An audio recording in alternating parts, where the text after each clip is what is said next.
Hi guys, today's video is going to be a spoiler review on the 2021 Mortal Kombat film. This came out on April 23rd. I saw it opening day with my older brother. Now, I didn't watch any of the interviews or pre-interviews or kind of hyping it up. I didn't see any of that. I did watch the first 7 minutes that they released on YouTube. You could watch the first 7 minutes of the film. I thought, it's okay. It's kind of cute. No big deal. I wasn't motivated to go see it. My older brother saw the first 7 minutes and he was super excited to see it. It got him, and so he was saying, "Hey, I'm going to go see it. Do you want to see it too?" So, well, okay. If he wants to go see it, then I guess I might as well go with him. So I did. We saw it on opening day, and afterwards, I thought it was pretty good. I think I gave it like a 7 at the time, but my older brother gave it a 6.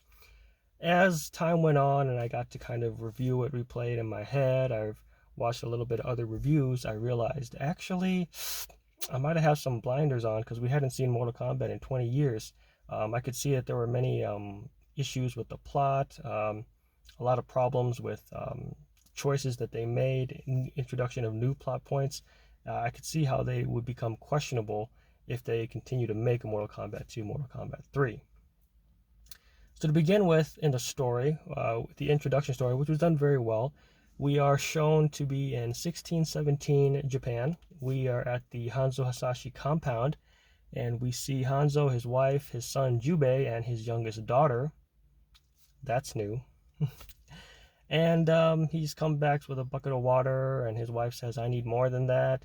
And then his youngest daughter is crying, and so Jubei says, "Oh, well, let me go tend to her." And so Hanzo's like, "Yeah, go ahead." And then he goes and gets the 2 buckets of water. Very convenient. At this point, we are introduced to Joe Taslim, who plays Bihan, which was an excellent casting choice, by the way. He really does good as Sub-Zero. Truly menacing and somebody that you don't want to mess with. Not take anything away from Hiroyuki Sanada, who played Hanzo Hasashi. I called at least 10 years ago if they were going to make a Mortal Kombat movie, I really couldn't see anyone else other than Hiroyuki taking the role, and I'm glad to see that turning out in this film. So Bihan shows up. He has his ninjas kill everybody in the Hasashi compound. He himself freezes his wife and Jubei to death. And then Hanzo comes back, and all his clan is dead. His wife and child's dead. He's pretty sad, obviously. And then the Lin Kuei ninjas attack, and this is, I think, one of the top 2 best fight scenes in the whole film. Truly, a lot of time and effort and passion was put into the fight. Everything in the fight was very methodical. It told a story, and it told it very well. After this, he fights Bihan, but unfortunately he loses, and he is subsequently killed as well.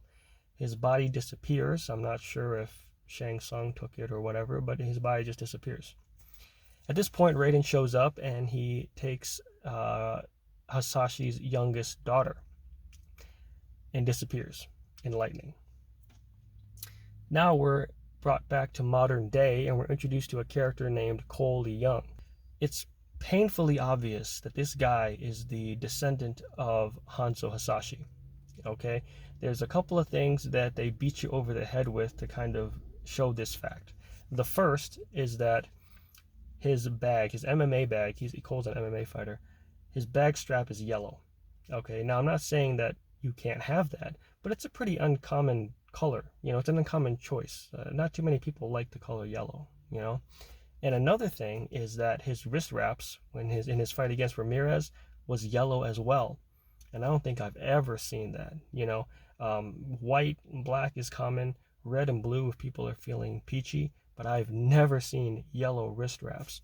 And to beat you over the head some more, his daughter Emily gives him a wristband that is black and yellow in color. They really want to beat it into your head that this guy's related to Scorpion.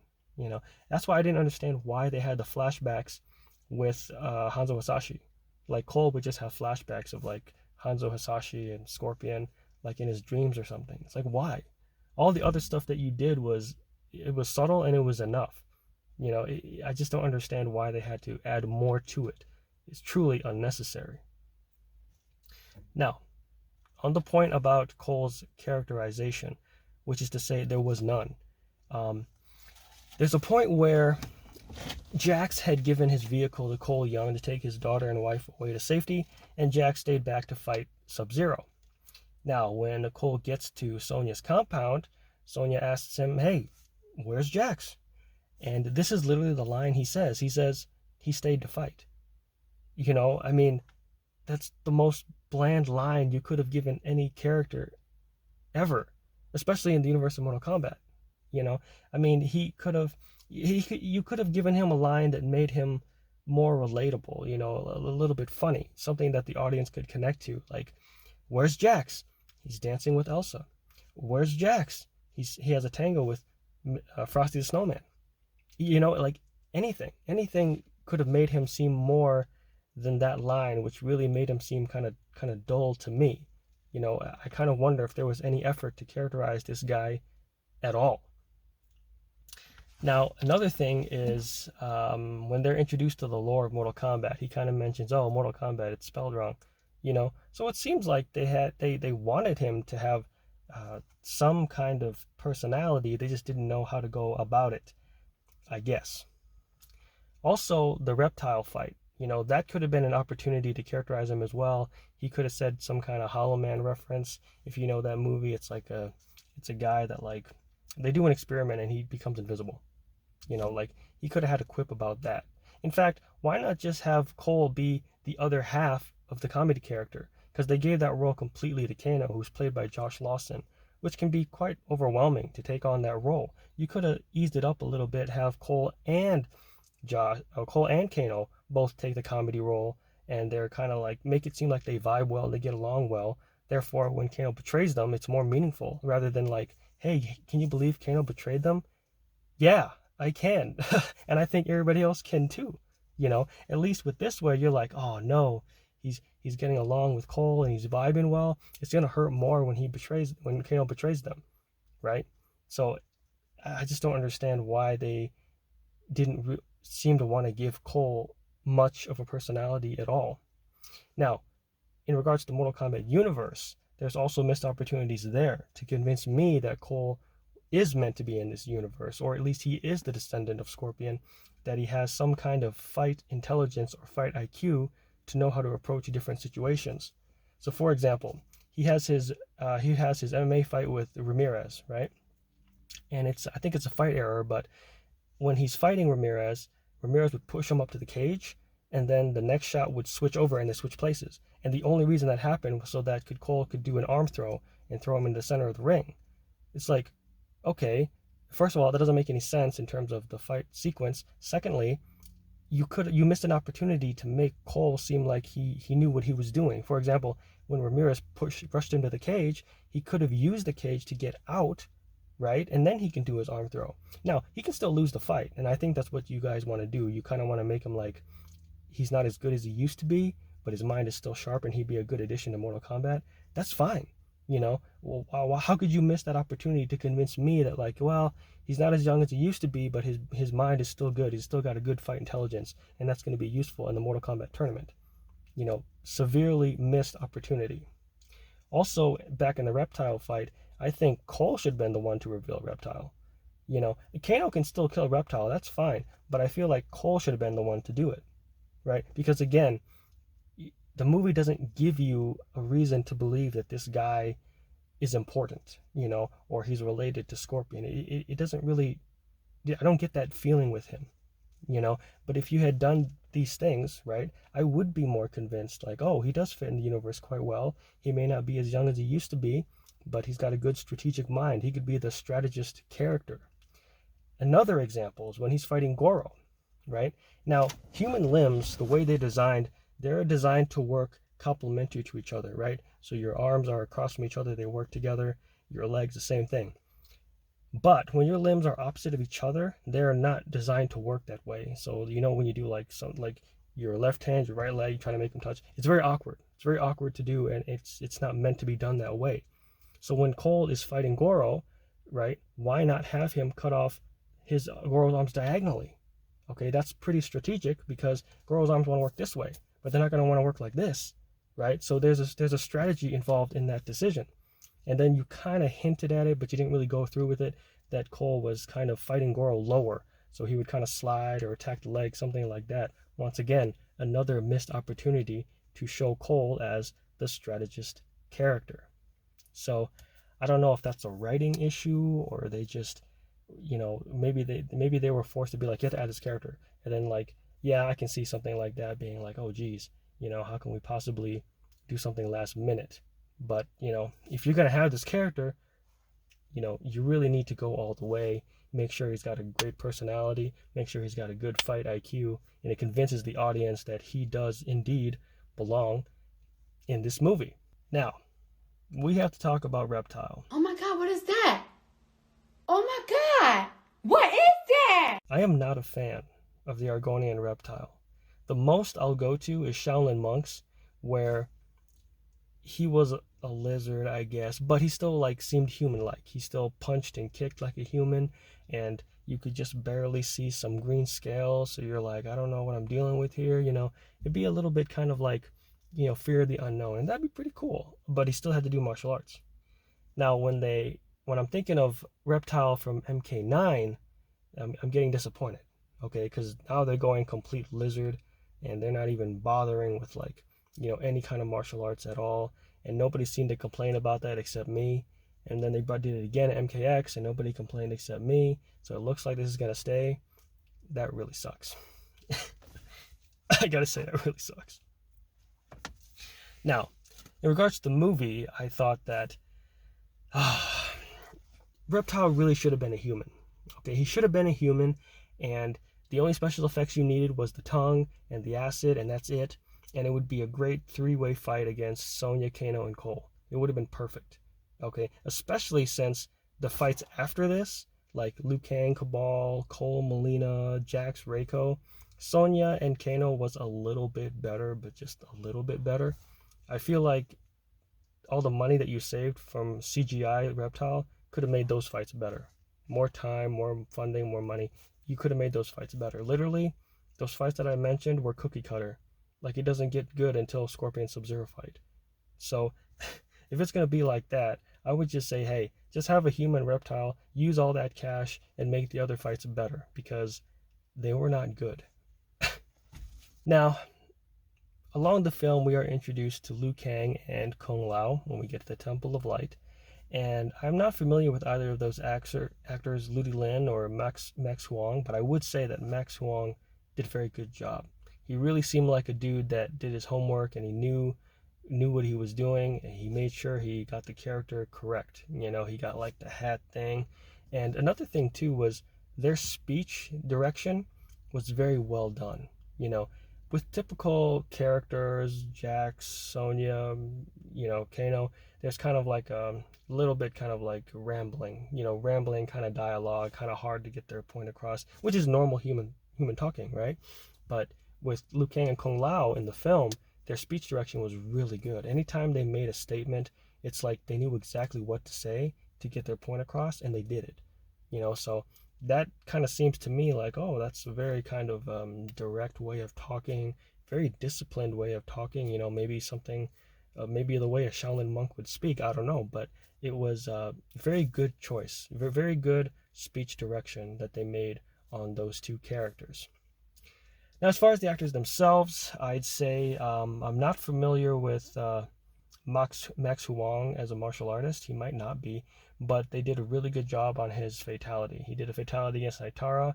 It was the buzzsaw fatality, practically a classic. That was done very well. I mean, he got it down. Also, I'm not sure why they decided to do this, but having him being killed by Shang Tsung, why? Especially since his character was so likable.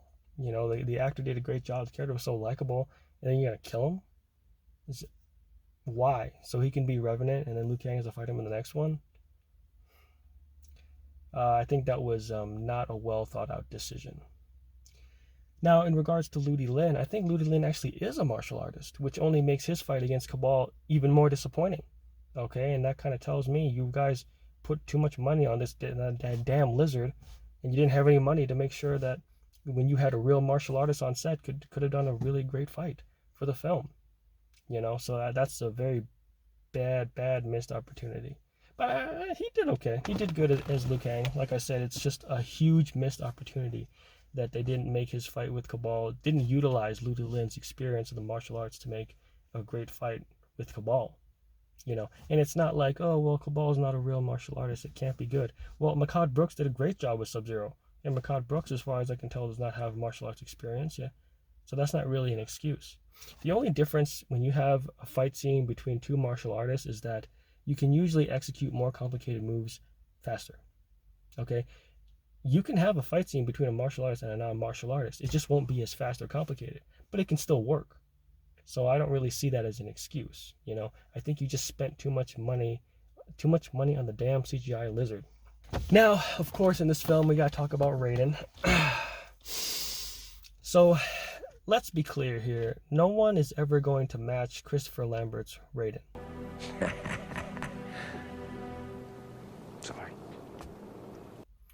That's practically legendary. He cemented legendary status as Raiden back in 1995. And according to this script, I think this Raiden is not meant to be like that one at all.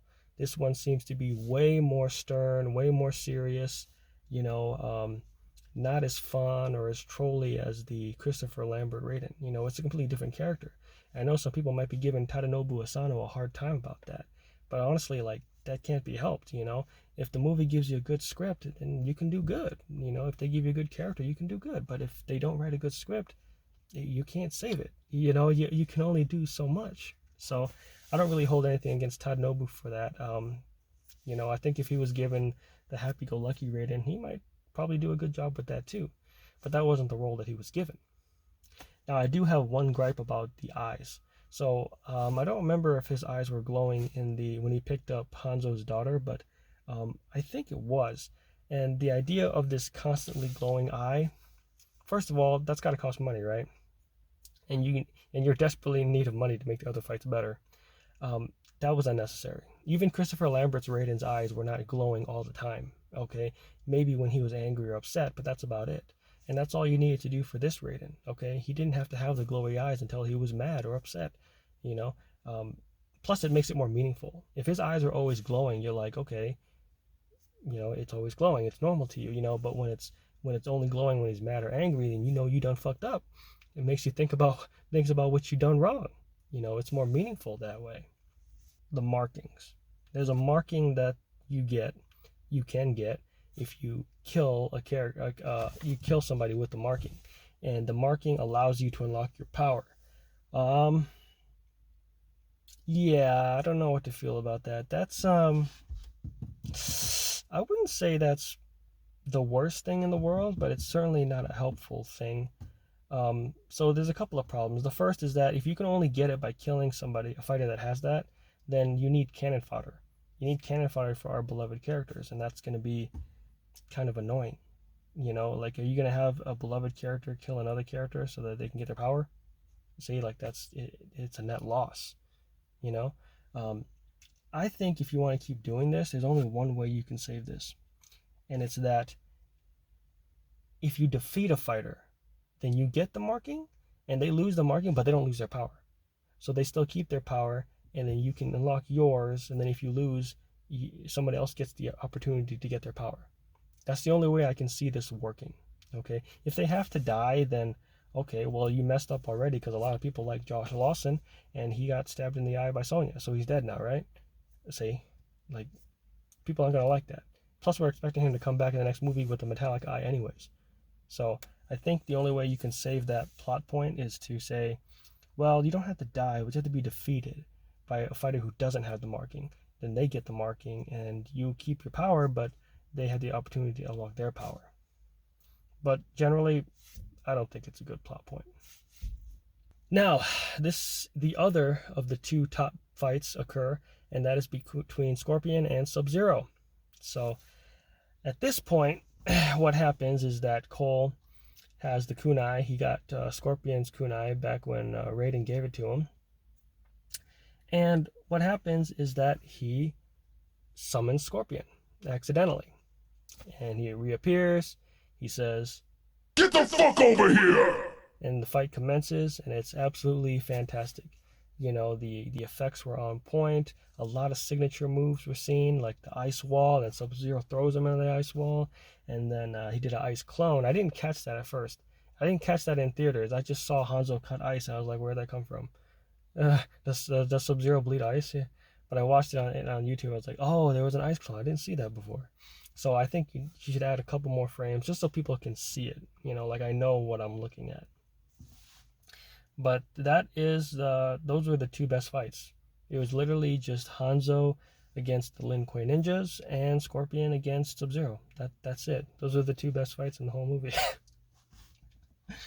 Now, I think near the end when Scorpion sees that his descendants, his bloodline is not dead and he meets his descendants, I think he should interact with them some more. Okay, remember, Scorpion believes that his family's dead. So he's angry. That's his driving force. Now that he sees, oh, actually, I have some descendants and my bloodline's not dead. Like, why aren't you happy, bro? Another thing I think is that, you know, Emily, that's the great great great granddaughter of Hanzo Sashi, she could do something that reminds Hanzo of Jubei. So maybe some kind of look, some kind of speech or dialogue, or she could even come up and like take a fighting position against him, the way Jubei did against Bihan, and it would just kind of show him like, yep, this is my great great great great granddaughter. I think that'd be kind of neat. There's nothing wrong with little heartwarming moments in Mortal Kombat. Why not? It's okay. Now, at the end of the film, we see that Shang Tsung uses some kind of black mist to get Goro and Sub-Zero. Oh, I forgot to mention. When Sub-Zero is losing the fight and he's losing his armor, his clothes are really black. They're really dark. And so basically a lot of us are pretty much sure that he's going to come back as Bihan, which is going to be awesome because Joe Taslim did an amazing job with Sub-Zero, and I can't wait to see what he does with Noob Saibot. And it's nice too because it takes the pressure off the next Sub-Zero, whoever's going to play Kuai Liang, because Kuai Liang's a good guy. In this one, Bihan's a bad guy. Rather than misunderstood. He's just a straight bad guy. But here, the pressure's off for the next person to play Kuai Liang because Kuai Liang is a good guy. So that's kind of nice. We can get a menacing Noob Saibot and we get a good Sub-Zero in the next movie. That's going to be great. Now, the last thing we have to talk about is Johnny Cage, or rather, the lack of Johnny Cage. He ain't in there. He ain't in there. Okay, it's just they have a poster of Citizen Cage. They have a poster of Citizen Cage, and it's like, really though? Like that's how you gonna do? If they bring Johnny Cage back, they better not do him dirty, like they did in Mortal Kombat Annihilation, or Kung Lao in this one. You really gotta do justice to Johnny Cage. He's a big personality, so don't get lazy like you did with Cole. Okay, you really gotta do a good job with him. Johnny Cage, that's my guy. That's my guy. Okay, you can't mess with my guy. Okay, you got to get it right, 100%. I'm sure I missed some things in the film, things that at least to me I didn't find particularly important. Some of you might say, well, what about Shang Tsung? He looks like a Dynasty Warriors character. I don't know. He looks like a Dynasty Warriors character. I don't know. There's nothing to say. Nothing impressive. Cabal looked good though. Cabal looked good. Cabal looked really good. They did a really good job on Cabal, but yeah, if I didn't talk about a character, they might not have stood out to me. But that's just me. I'm thinking of the characters that I like and what I saw. And as I said before, I gave this movie a 7 when I first saw it because of the nostalgia. But after reviewing it and thinking it through, yeah, I think it's more of like a 4.5. 4.5. Now, there are fun Easter eggs and things like that, stuff that'll just make you go, I know what that is. And that's cute. But that's all. It's just cute. It doesn't really mean anything. So I think if you kind of are in the nostalgia that I was, you're not thinking about it too much, it's a good movie. That's what I did when I watched it the first time. I just turned my brain off and I had fun. And I did have fun. Okay. But time went on and I thought about it and I was like, yeah, I need to acknowledge these mistakes. That way, if they know it, then of course they can do a better job on Mortal Kombat 2 and 3. That's what they want. They want a trilogy, 1, 2, and 3. Pre-tournament, tournament, post-tournament. Okay, that's fine, But by thinking this through and seeing, what decisions they made were good or bad, it's easier for me to say, I'll see if they're going in the right direction or not. So that was my spoiler review for Mortal Kombat. Of course, I still like it, and I still want them to do a good job with 2 and 3, and I probably will see it. I'm sure my older brother will, so I might as well go with him. But what did you guys think about it? If you saw Mortal Kombat, did you go into it with your brain off, shut your brain off and have fun? And did you have fun? Or did you go in there like you had high expectations and none of your expectations were met? Or do you agree or disagree with some of the things that I talked about, like the reptile, that it should have just been a human and all that funding could have made all the other fights better? Love to hear what you guys think. You can comment here, message me on Instagram. Either one's fine. But other than that, you take care. And of course, I'll see you in the next one. Love you.